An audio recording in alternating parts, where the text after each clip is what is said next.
Hey guys, Jack Spirko here with an item of the day. And this is one of my favorite new tools. I've been using this since I found out about it from one of the listeners to my podcast in August. And I ran it as an item of the day yesterday. I'm going to run it again today. When I first found this thing, the guy that recommended it to me in a comment on my blog said, I bought some extra ones because I found that this seller on Amazon is the only source of this thing in the United States. So I bought some extra ones before I ran it as an item today. And it was a good thing that I did. The day that I ran this the first time, now the inventory wasn't real high. It was somewhere around 70 units or something like that. But they sold out in a couple hours after I ran this. And I realized that, people might actually value them even more if I explained it a little bit better than just in the write-up. And there's a link to the full write-up on my blog in the video notes below. Anyway, what this is, it's not made by, I guarantee you this company doesn't make it. They import it. They call themselves Glittering Bazaar. It comes out of Turkey. This is a pruner for grapevines and berry plants. And this thing has been used and made this way for centuries in Turkey. This is something that if you go to Turkey and you go to a vineyard, you're going to see people picking grapes and pruning grapevines with this tool right here. It's not what I do with it, and it's not what I recommend it for. I have always been a big fan of a tool called a rice knife that shares a lot of attributes with this. And they're obviously rice knife, as you would think, come out of kind of Southeast Asia area. And they're kind of a little bit more sickle shaped, and they have one long handle. It's a fixed blade, and they're really good for getting pruning weeds and stuff out of your garden, cutting greens, all types of things in the garden. I would say that it's the single most useful tool in my garden other than a good garden trowel. Well, they do have an inherent flaw, and that is since they're kind of shaped more like that, but they're longer handle, a little bit thinner blade profile.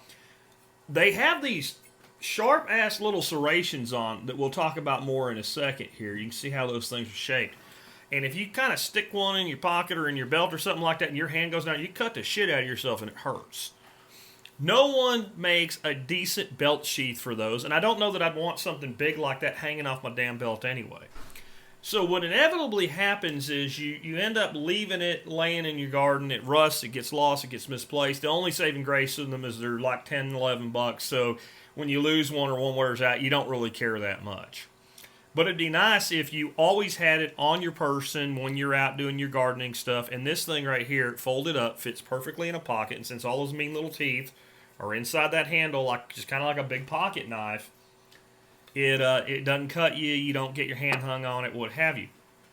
Now, it looks pretty big and it is substantial, but I found that, unless you're one of these people wearing skinny jeans or something like that, which place your man card should be taken away, it will fit in the front pocket of a pair of jeans, no problem. And most of the year here in Texas, I wear, cargo shorts or something like that, and there's just no issue with it in a pocket like that.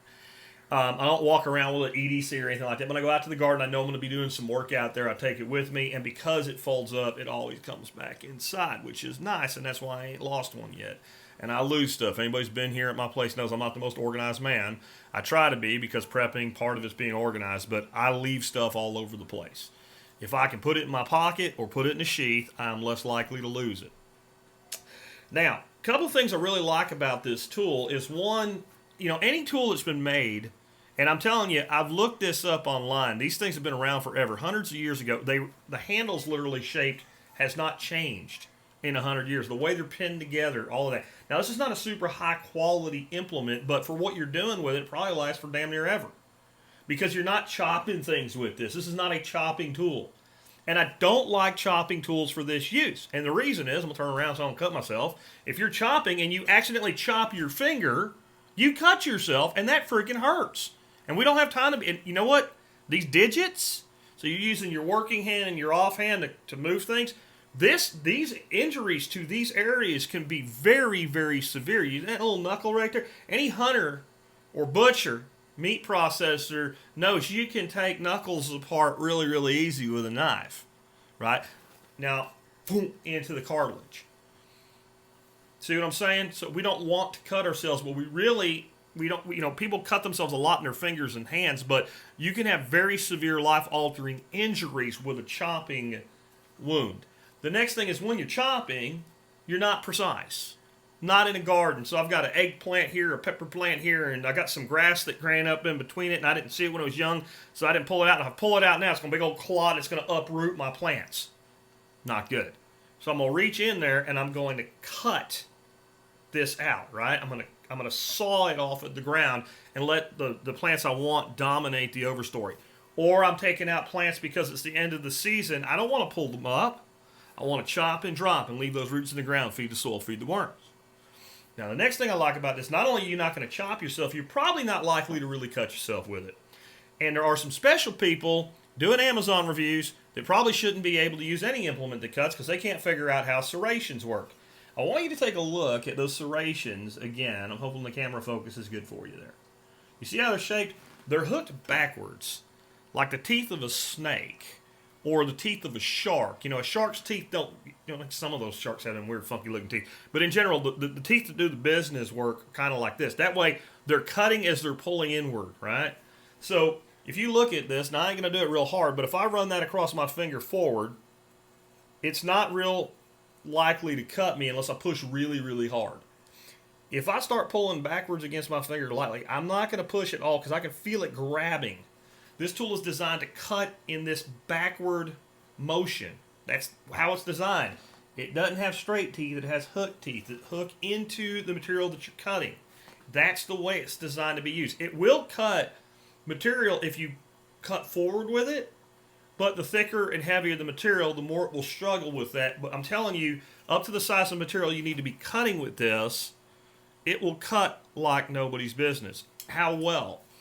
Well, one of the things we have to grow around here are wild sunflowers, and I've had them with stalks as big around as my thumb, and while they're green, it will go through them like butter. I don't have a lot of those growing in my garden, which is where I primarily use this. For the things that you're doing here, this would be pruning off some tips off a pepper plant so it'll get a little bit bushier, cutting back that mint, harvesting greens, cutting out those weeds. This thing is awesome. It'll set you back, what? $19.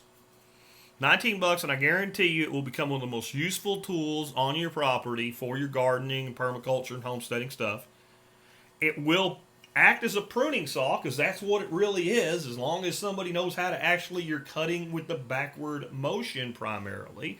That'll work for you. It doesn't have much of a kerf, so we're not going to be pruning off limbs the size of our wrists or anything.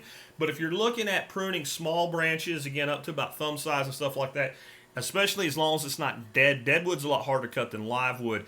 It will work really well for you. Certainly it would prune grapevines, berry bushes, things like that.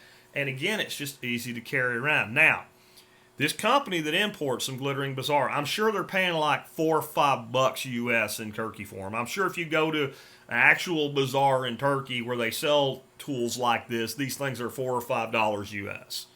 So, yeah, I bet they're marked up a lot, which is probably a pretty good import business, but there's one source of them. And on that, like I said, I don't know how many of these things got imported after I sold them out last time. I don't know if when they disappear, they'll be gone a long time. It's what, November 3rd today. They just came back in stock a couple days ago, and I sold them out in August. So if and you want one, you might be able to get one a month from now. You might not. I don't know. I would get on it now. And I also think these make a good little project. I'll end with that. For kids and stuff, learning some basic skills. So they come with these little stamps on them. I'm sure that would sand off easy if you wanted it to. They do have a stamp on the blade, and I ain't tried to remove that, but I think it might be kind of hard. I think it's actually etched in there. I can't read that. I'm sure it's in Turkish. But this would take stain really well. It's not a real expensive wood. I'm not sure what it is, but I wouldn't call it a soft wood. It seems like a lightweight medium wood. Like, I don't really know, but it takes stain really nice. These blades are carbon steel. That means you could patina them with vinegar or mustard or something like that. Anything that'll do a patina. Or you could blue them with like Birchwood KC Perma Blue. You could stain the handle. You could seal the handle. You could do a natural sealing of the handle with something like linseed oil. You could do a complete sealing of the handle with something like True Oil. Or anything else you wanted. And I think that might be a good little project for a kid to learn some stuff with his dad or mom, because it's not something you can really mess up. And if you do, it's $19, and I bet you no matter what you do to it, it's still going to work. I'm all about teaching skills. I'm all about learning how to maintain and take care of tools, and I'm all about taking care of that garden in a way that puts a lot of food on the table. This will help you with all of that. That's why I recommend it so highly. And again, since finding it, thanks to that listener that told me about it, it has become the single most valuable tool in my garden other than a good solid garden trowel. If you're looking for one of those, there's a link in the write-up to where you can find that trowel that I recommend. And I'll tell you, the trowel I recommend, you'll buy it once, you'll never buy it again unless you lose it. With that, take care, guys. And if you have suggestions for me on stuff like this, let me know. Send me an email. Talk to me on my blog. Talk to me on social media. I'm on Parler and MeWe. Make a comment in the videos here. I look at all of the stuff that comes in. I don't respond to all of it because I can't. I don't do all of it because sometimes I don't agree, but I consider everything that comes my way. Thanks again, and if you like this sort of thing, you might like my podcast and all the other cool shit that I do, you will find it at tspc.co.